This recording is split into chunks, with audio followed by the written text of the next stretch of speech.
Okay. Good afternoon, guys. Oof. So again, that's complete bullshit. If I want to personally affront any one of y'all, we can all do it. I don't care about your code. Please refer to the First Amendment right. Okay. I received all officers' training records on Herman. Herman's the guy y'all put in, he was in prison, and y'all put him up with leg wraps and basically tortured a poor man.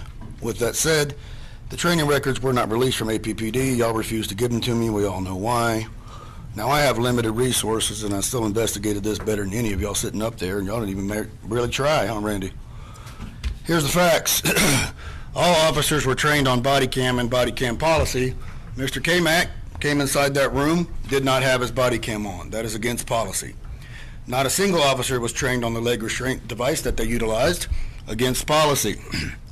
No officers were first aid trained. No officers were trained in the emergency detention policy, which was this about.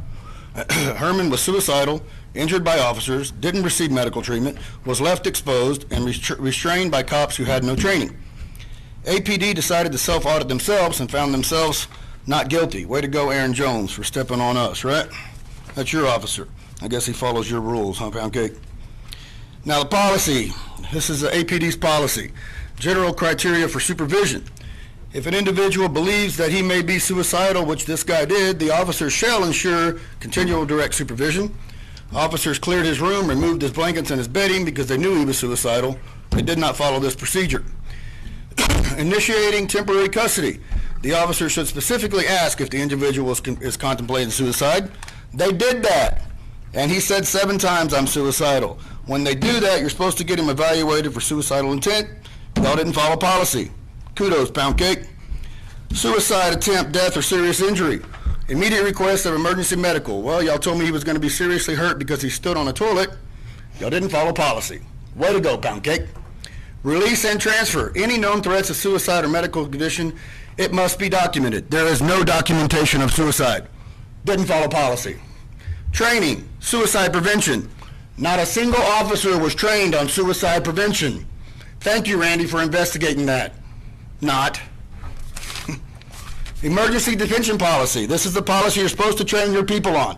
Your fucking job.